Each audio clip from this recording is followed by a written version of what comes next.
Ito ang programang, kita mo na, Galing ng Pinoy. Sa kalye, lalo na sa mga nagmamaneho, importante ang mga road markings na makikita dito. Kasi ang pagsunod dito ay nangahulugan ng maayos na daloy ng trapiko.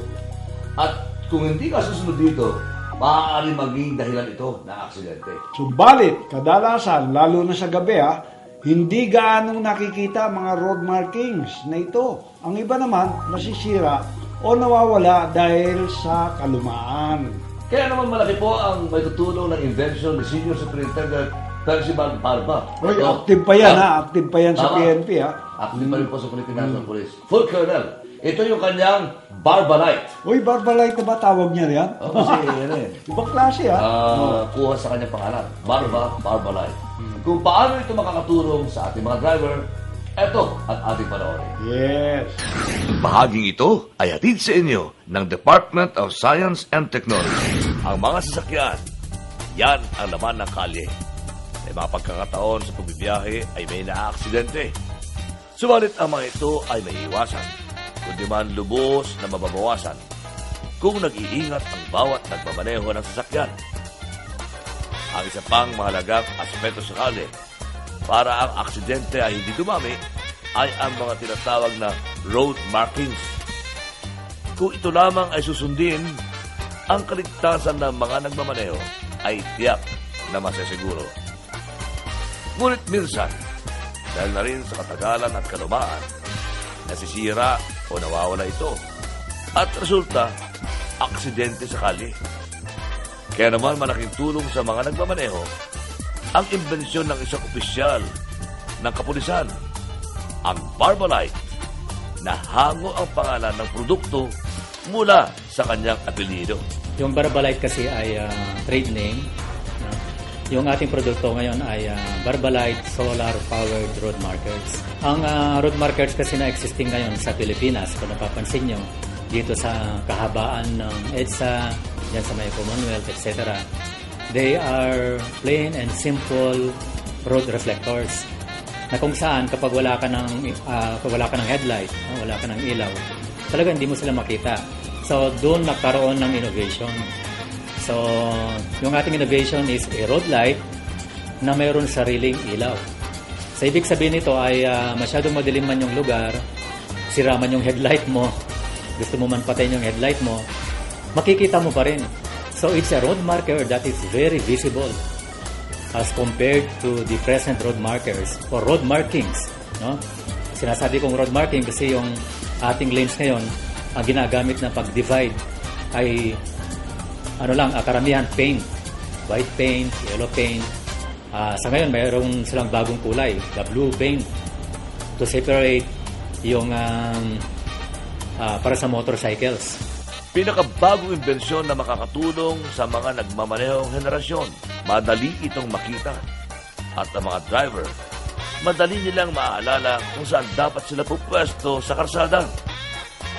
Kaya naman ito ay magresulta ng kabawasan ng aksidente na nagaganap sa kalye.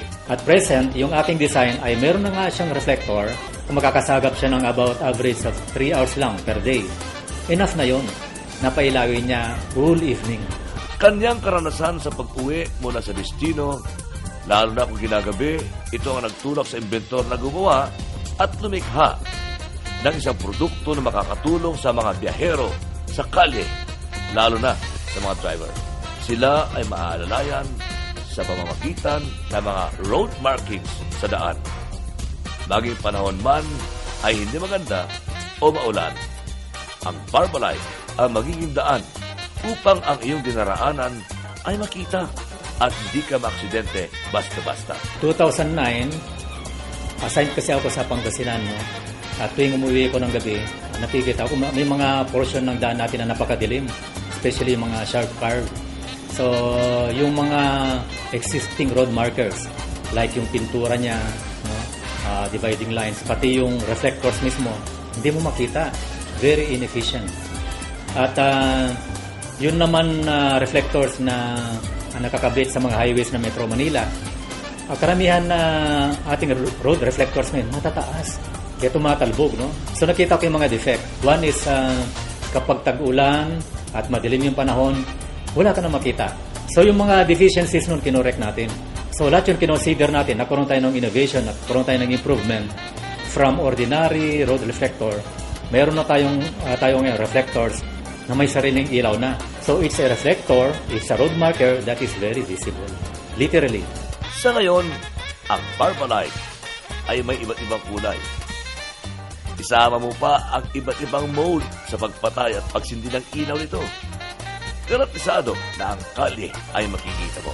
Meron tayong 3 kulay.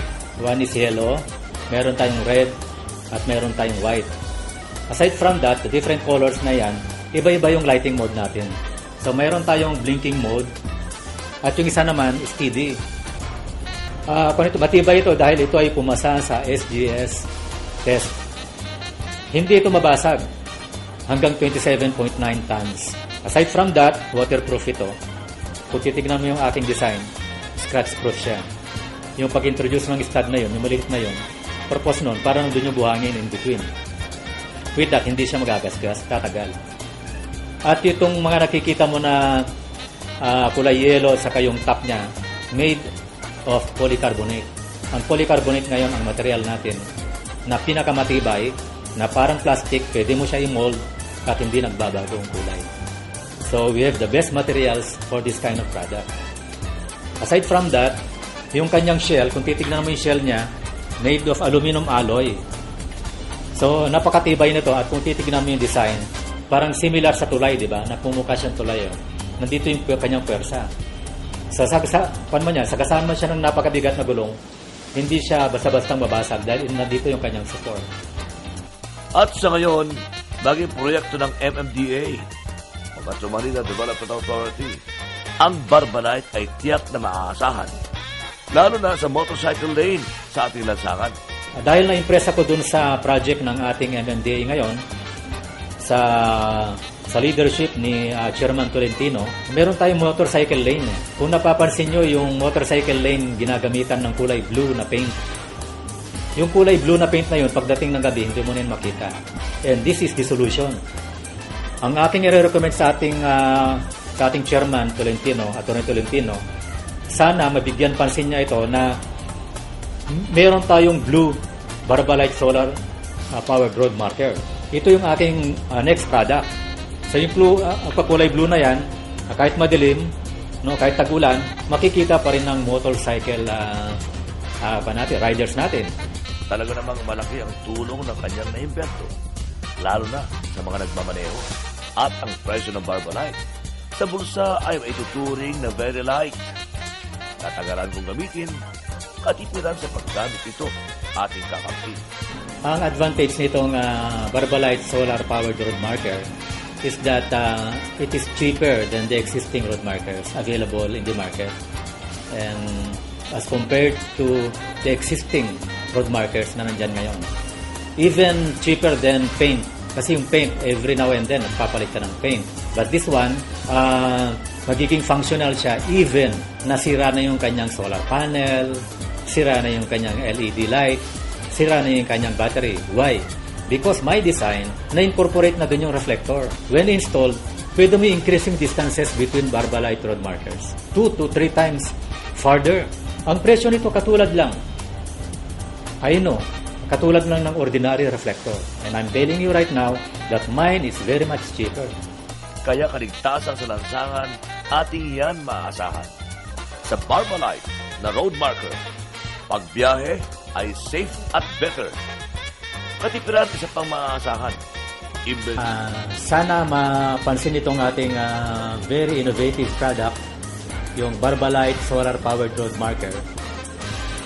Ito yung nakita ko na napakagandang road safety device na makakatulong sa pag-reduce ng road accidents. At sana banggitin ko yung data na binanggit ni Chairman Tolentino na yung motorcycle accidents na nangyayari sa Commonwealth, along Commonwealth. Binanggit niya noon at hindi ko pa makalimutan na 3 motorcycle accidents ang nangyayari sa kahabaan ng Commonwealth daily.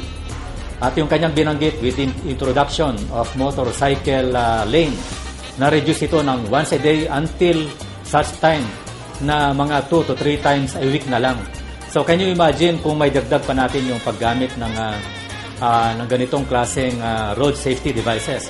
Because kanina, binanggit ko na yung motorcycle lane na ginamitan lang ng pintura na kulay blue along Commonwealth and other places, mas maganda kung gagamitin natin ng road marker, solar-powered, may sariling ilaw na kulay blue din.